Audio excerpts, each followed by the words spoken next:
And welcome back to Michael Clarida Arts. Thanks for clicking on the thumbnail. We're going to do some drawing today, as noted in the thumbnail, and also we're going to throw in a really quick review of a product that I was sent by a company called Noevsbig. That's Noevsbig. They have a presence on Amazon as well as the internet. I get contacted a lot, and some of the products are kind of different. Some of them really don't apply to the drawing experience or the studio experience. I always say, if I can somehow apply it in some capacity to the drawing experience or the studio environment, then absolutely, I will review your product. And I've reviewed quite a few lamps on my channel before, and they've all been pretty good, right? I mean, just as long as it gives me light, it's nice, it doesn't inhibit me from creativity in some way, then it's going to be a good positive review. And Noevsbig reached out and they said, hey, we like the way you do your videos and we would like to do a video for us. And I said, nah. Basically, I'm like, my peeps on my channel don't want to watch another video about a lamp. So what I'm going to do for you guys, just because I know another video about a lamp, oh my goodness, another video, come on, bro. I understand. So what I'm going to do is I am at heart a traditional artist. I went to school for traditional art. I did some digital art here and there, but my jam is drawing with pencils, color pencils, color erase pencils with markers. I paint, I do acrylic, I do watercolor. But literally my baseline foundation of everything that I do has to have some type of visual drawing component to it. Whenever I do a 3D sculpt, what are the first things that I do? I look around my environment, see what applies. If I have to have reference, I'll do thumbnail sketches, I'll do drawings, I'll do turnarounds, and then I'll import it into the 3D environment and go from there. Everything that I do, I want to have some type of visual drawing component. So that's what we are going to do. We're going to draw a picture, a character, a face study, something that shows that having good lighting in your studio's environment is important. As you look behind me, you can see the ambiance lighting, and you're like, that's really cool. I really like that. This was part of a review I did a while back for another company. And the lighting, literally you come into my studio and it is a different world because I have set things up in a way that is conducive to creativity. And Noevsbig makes a lot of products. They make a lot of lighting options, and we as artists and illustrators, we need good, especially if traditional, and if you're a painter, you need good lighting. So that's why I said, okay, I'll review just as long as the base of the video is drawing. Now I will do a short unboxing, I will do a short setup just because it shows the features of the product. And at the end of the day, you want to get the bigger, broader stroke of a picture of exactly what they have to offer as a company.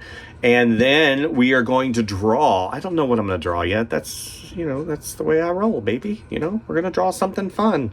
It's in the thumbnail. I haven't figured that out yet, but we'll get to it. Anyway, enjoy the process. And yeah, I'll do some narration over the drawing and kind of talk about the thought process that I have whenever I start a project.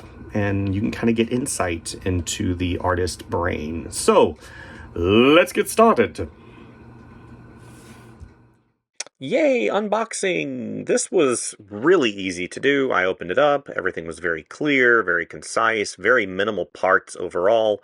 The instructions were extremely clear. I didn't have any issues. Took me probably about 5 minutes. Okay, placing the LED into the base is really easy. This is how it comes when you receive it. All you do is just insert this metal/plastic piece into the base and screw in the set screw. Now, it does look like this turns, which is really convenient. Then, in terms of actuation, you can raise or lower it, and you can go forward or aft and tighten the set screws according to how you want it set up. And here's the power cord. Go ahead and plug this in. Very easy. Gets plugged in. This goes into a 120 watt receptacle. This is the US model. And then this right here, now if you opt not, now this is where the 2-in-1 comes in. So you can either opt for the desk base or, voila, the desk clamp. I probably will use it in this configuration just because I have limited desk space, and honestly I don't need another base like this. So I'll go ahead and install it where I want to, and I'll show you how it turned out. And here is the lamp installed, as I mentioned, with the desk clamp. Don't over torque this because you can actually break or bend this right here because of the amount of force. You just need to tweak it down far enough to where it doesn't move. Pretty simple. And here is the lamp installed. Actuation's very smooth. And since I've tightened these set screws down, now what I like about this is look how far this lamp stretches. Wow, it is really, really stable. Just awesome. And two, so you come down here to the controller right here. Okay, you have the on off, so this is on currently. Now it's off, on.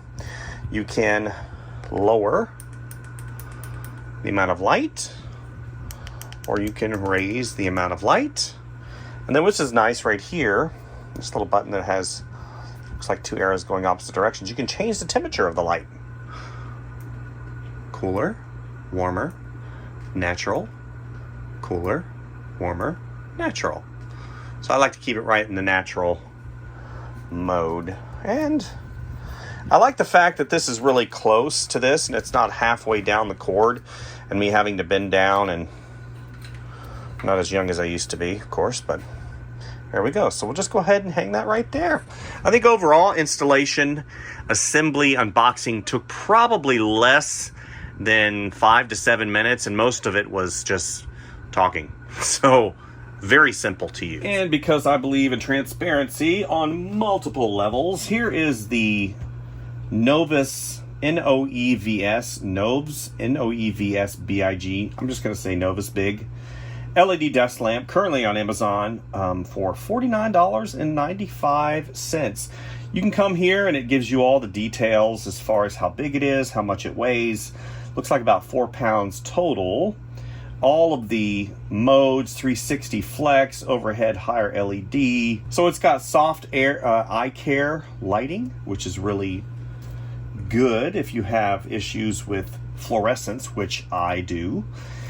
Overall, I think that this is a winner. I mean, for 50 bucks, you get a great LED lamp with great quality with a 3-year warranty shipped right to your house. And if you have Prime, that's included in your subscription.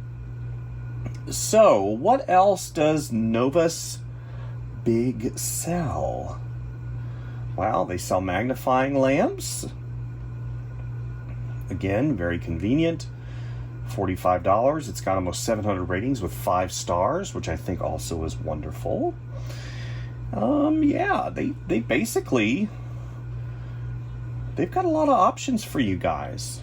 So what I'm going to do is I'm going to use it exactly as how it's designed. We're going to draw something. So sit back, grab yourself a cup of coffee or whatever your drink of choice may be, and we're going to draw something traditional. Okay, I traditionally like to use Canson toned paper for my drawing process because it gives me a nice mid-value to be able to draw on. Drawing on white paper sometimes is quite distracting and hard to deal with, especially if you're a novice. And I found that drawing on either brown or gray valued paper, kind of in the middle, really gives me a nice foundation to go from. So this is just a really quick marker review that I did. You can see that on my channel, and some character sketches, some faces that I do just as warm-ups. But today we're going to be doing one of my favorite things in the world, and that basically is drawing traditionally. So I'm going to be drawing a pirate today, and one of my characters that I've done numerous times on the channel, and I recently did an entire, I think it was over an hour long, somewhere along that, for the Creality Falcon 2 Pro, and I did my Yeti character, Freddy. I've drawn Freddy on many occasions, doing many fun things. A couple seasons back, I did him in different Halloween costumes, and these are all woodcuts and laser engraved. You can see that on my channel if you like. There he is as a mummy. But I like to have fun with those, of course. But Freddy he's just a fun guy to draw. I really like drawing him overall, but we're not going to make this too big or too long. But we are going to have fun with it.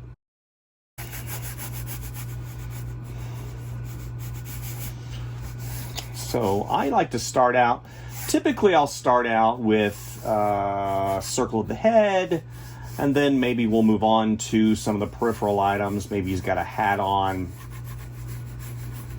Pirate hat, of course. I've drawn Freddy as a pirate before. Again, if you look on the channel, you'll find him. He is a delight to draw.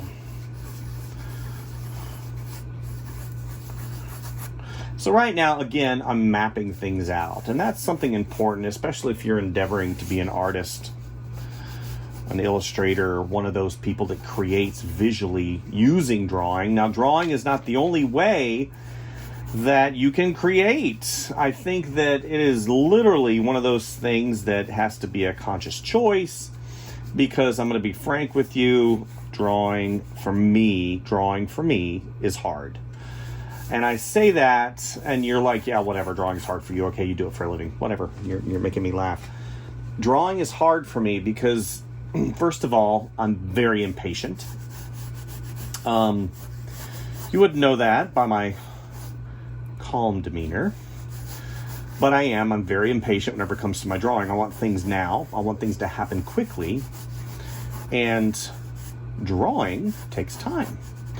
That's one of the things that I was always, how would I put it?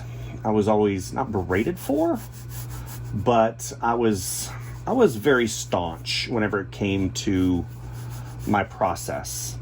I knew what it took to get a good drawing, and a lot of times, especially being in a corporate environment, you're rushed.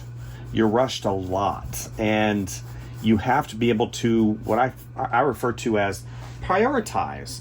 Prioritize, get the drawing to a point where you can submit it, get it to a point where it's okay.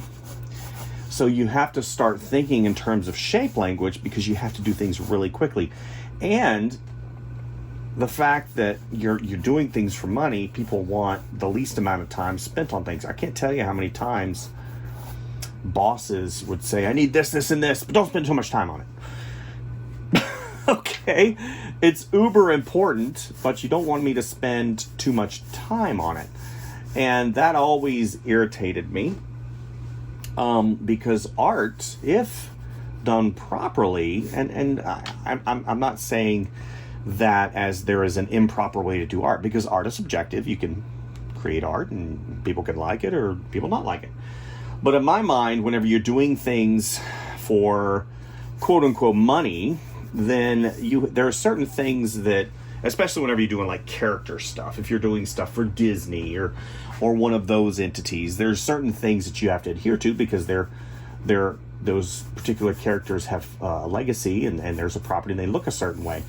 So that's basically what I'm saying, properly, whenever it comes to characters. Going back to the whole thing of drawing, you do not have to know how to draw to create something visually. And you're like, what? Absolutely. You can assemble pictures. You can do things with fire. You can do things with, I've seen people do things with acid, and you can create things using things other than a pencil.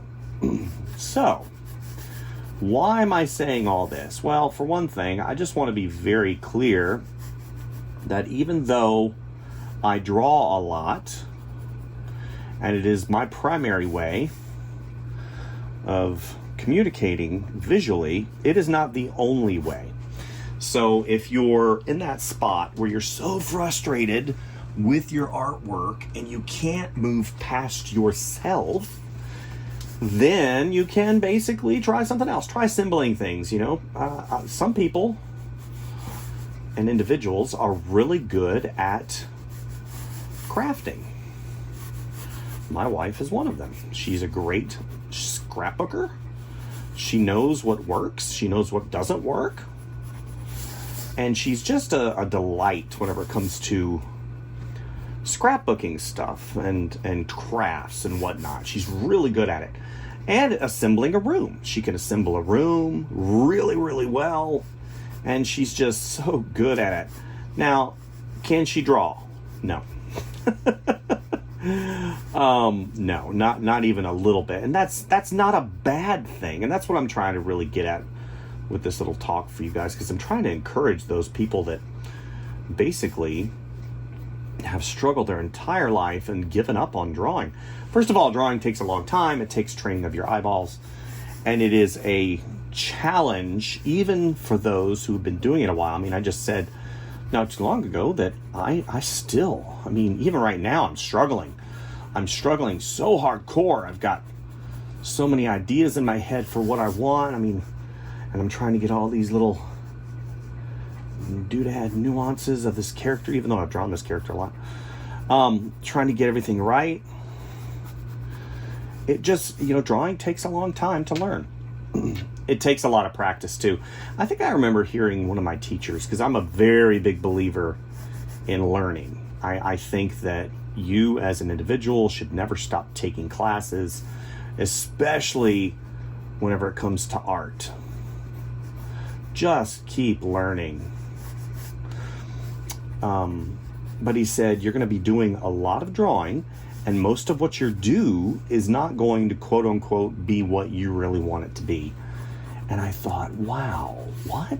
What are you talking about? What kind of weird stuff are you dealing out there, buddy?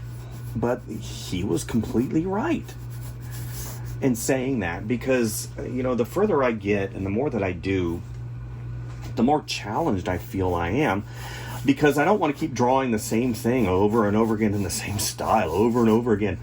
And that's why I take classes all the time. I take classes so I can get better at what I do. Got his finger. He's got 3 fingers. 1, 2, 3. Okay, let's make this one of those blunderbusses.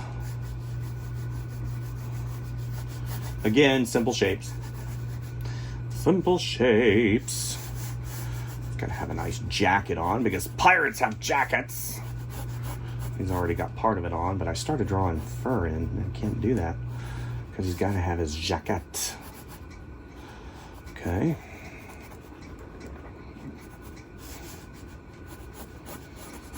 There we go. And then the sleeve comes down. And pirates typically have these big, boisterous cuffs that come up like that. Very nice. And then have a thing going across his chest, and then maybe have this curve here. Yeah, there we go. Okay. And Freddy's gonna give Freddy a little beard, because he's my character and I'll do what I want. That's another thing that I want to encourage you guys to do. So I remember watching a video, because I watch a lot of videos, drawing videos of people that are, first of all, they're learning, but second of all, have been in the industry. They have a lot of knowledge as it pertains to character development. And let's go ahead and get that cuff around here. Character development. And I wanted to learn about that whole process. And one of the guys said, you know how I got really good at drawing overall is I picked something and I drew it every single day for a year. And I said, what? Because that's, sure. Let's get my beard here. But the reality is he was so right, because it familiarized me, and that's what I did with Freddy. It familiarized me with so many aspects of his character design that kind of went by the wayside. I was no longer thinking about proportions. I was no longer thinking about where stuff was supposed to go because I'd drawn them so many times. I knew instinctually, that's a word, of where stuff was supposed to go. And I could focus on pose. I could focus on characterization. I could focus on the peripherals. I could focus on him and expressing himself and really get into his character. And that is how I was able to improve over the course of my career. And two, having a really solid passion for drawing is also something that you really, drawing in general, like I said, drawing for me is hard. It has always been hard. I can't even tell you one time that it wasn't. And you're saying, well, wait a minute. Okay, so I can expect it still be hard after 25 years? Well, it's going to be different for everybody, but me, yes. For me, it has been hard that long because I've been drawing for at least that. I mean, I did a little bit here and there before I went to college because I went to college originally for music, but I dabbled, right? I dabbled in high school. And then I had a teacher, which, God bless teachers. Without them, I would not be where I am today because of all of their encouragement. And that's another reason why I think learning is important, because you continually get exposed to other people's way of looking at things, other people's viewpoints on how to solve problems. I love learning. Okay, let's have this arm come down. It's here. Okay. So again, he's kind of that line of action right here. Got that balance, right? He's kind of leaning here on this foot, so I need to bring this foot out a little bit more.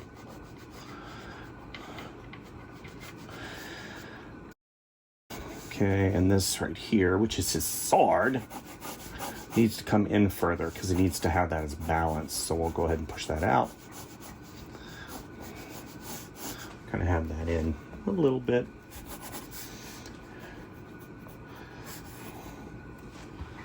Okay.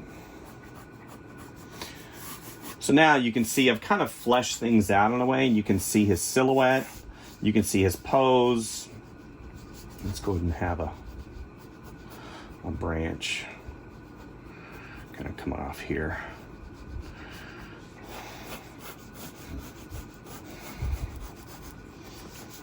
I'm gonna have a couple of rocks, maybe a seashell here and there.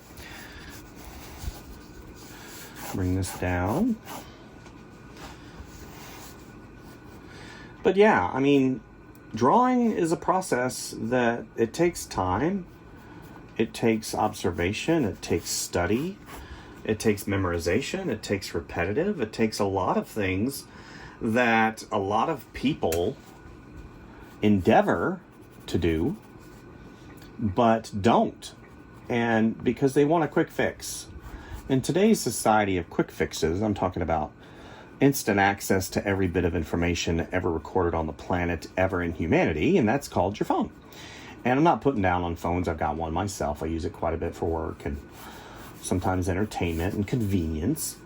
But I think that instantaneous gratification has really trained us as humans to not take the long way. Drawing and learning how to draw is the long way. It takes a long time. And that's just something that I think, I remember talking to students and saying, hey, a lot of you are not ready for this class. And I was teaching an illustration class. And I said, a lot of you are not ready. And a lot of them balked because they couldn't quite understand the whole concept of a sketchbook. And I said, a sketchbook is your way to explore. It is your exploration device. You need to find your way of visually communicating, and your sketchbook is a way to do that. And a lot of them weren't ready. And we had a lot of people that really fought me on the sketchbook. Why do I need a sketchbook? Why can't I just do the assignments and get over? And I said, you have to understand, that this class is more about us than just assignments. It is a window into a professional's life, and I was talking about myself, of course, because I worked at the same time that I was teaching, and a lot of them just it made me sad because they were so impatient. And I had a couple people that were not impatient, and they were glorious. It was wonderful to see them develop because they would take correction. They would try harder, and they would get everything they could out of it. But some just, and I tried to reach them, and it was hard. It was hard to see some of them because some of them had such incredible talent, but they couldn't get out of their own way to improve. So anyway, I digress. Let's go ahead and get these eyes in. I was going to have him close his eyes, but no, I'm not going to do that. I don't typically erase. I like my construction lines a lot, but I may have to erase on this one. Maybe not. We'll see. All right. Okay. The lamp is doing very well.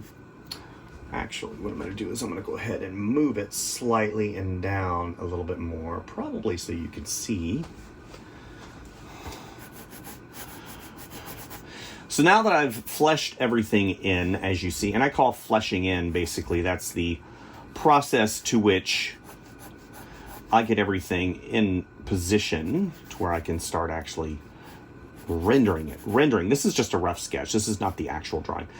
I do have an inclination to put something right there, like a parrot or something, but I'm not sure if I'm going to do that. I just don't know. Get a couple little tree elements here and there. Okay, get this to come out a little bit. The blunderbuss. I do like the blunderbuss. There's a big wide opening right here. So I'm going to have that finger come up a little bit more. Again, if I was in a digital illustration, I'd probably cut this off and reposition it, but we're not in the digital illustration world. We are in the traditional. And if you make a mistake here, it's hard to get rid of. That's why I wanted to do it traditional. Yeah. Okay, then we'll come over here. Here. 3. 1, 2, 3. Finger comes down. Kind of covered up a little bit. Okay, so what I think I'm going to do, just because this process takes a long time. Like I said, drawing takes a long time. I don't know how long I've been drawing.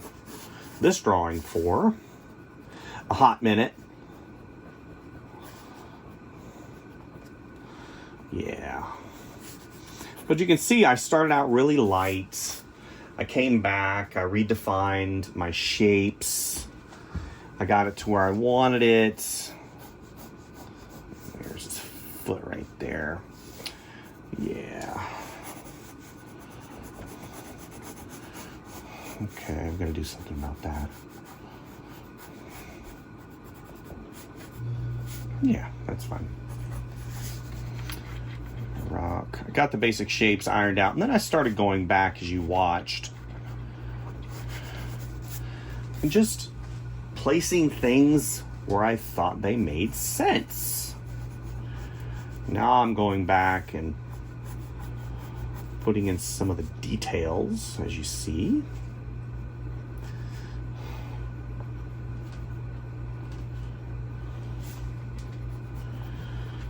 Okay, particularly that pockets right here. They got these big pockets.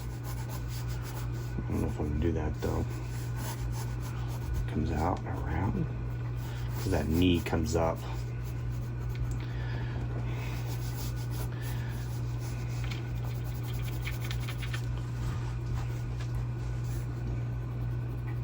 And then what I'll do, I have to find my eraser. I don't know where my eraser is.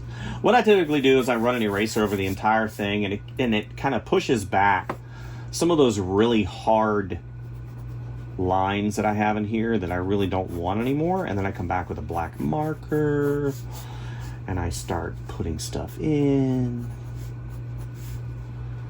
Again,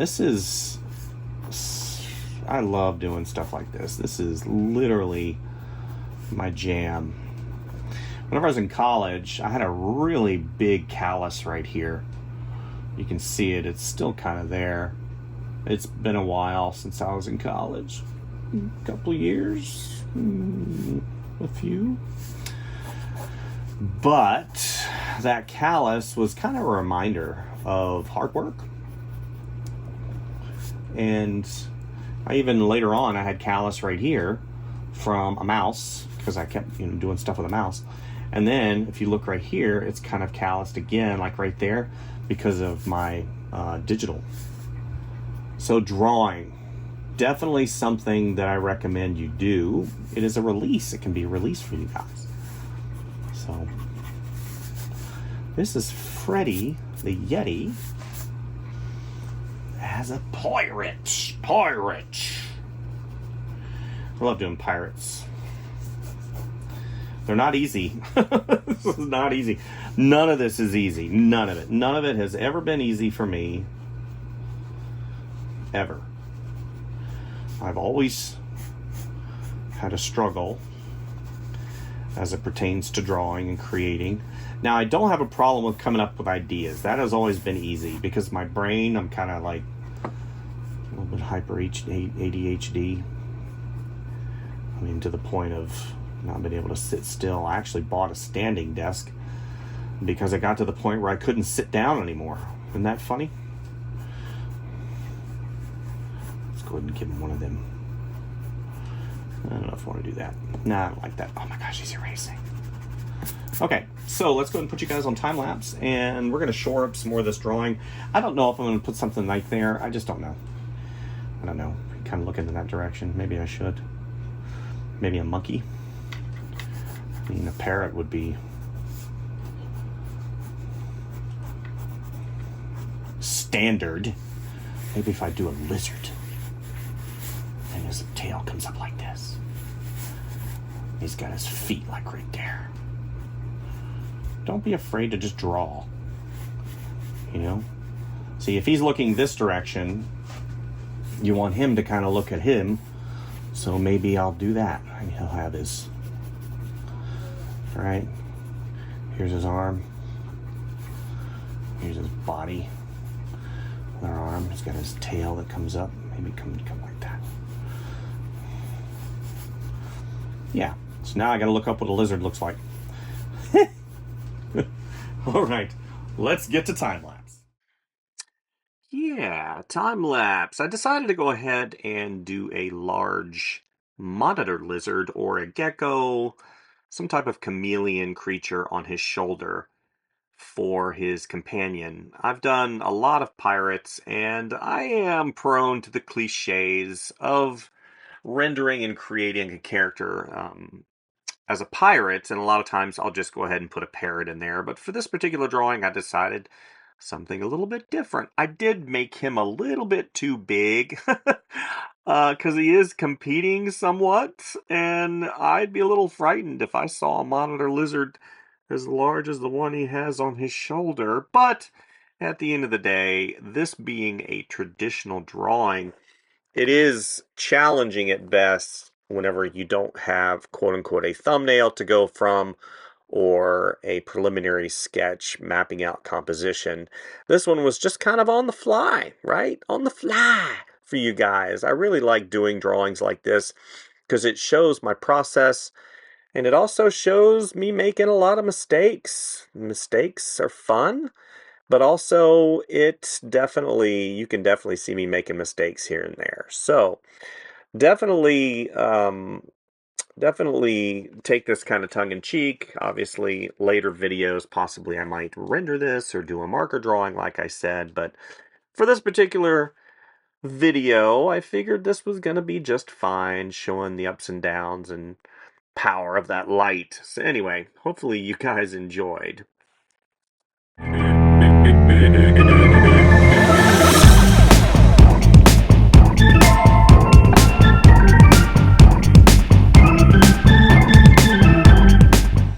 And here's where I'm going to land with this drawing. I will eventually ink this and marker render it, but for this particular review and drawing session, I think we're at a good spot. So overall, I thought the lamp performed flawlessly. Didn't move. I thought it was great. Provided ample light for this particular drawing. And overall, just really good quality, so I'm pretty happy with it. So big shout out to the people over at Noevsbig, Noevsbig, Noevsbig, I think that's how you pronounce that, for providing the lamp today and the time for me to have some fun with you guys. I love drawing, and I'm going to be doing a lot more of this traditional stuff here in the future. I know we've been kind of sidetracked with digital and reviews and everything else under the sun, but this channel is all about drawing. So hopefully you enjoyed this video. Like and subscribe and share if you like what you see. And as always, go out and create something for yourself. Spend some time, stop and smell the roses. Life is too short. All right. See you next time. Bye.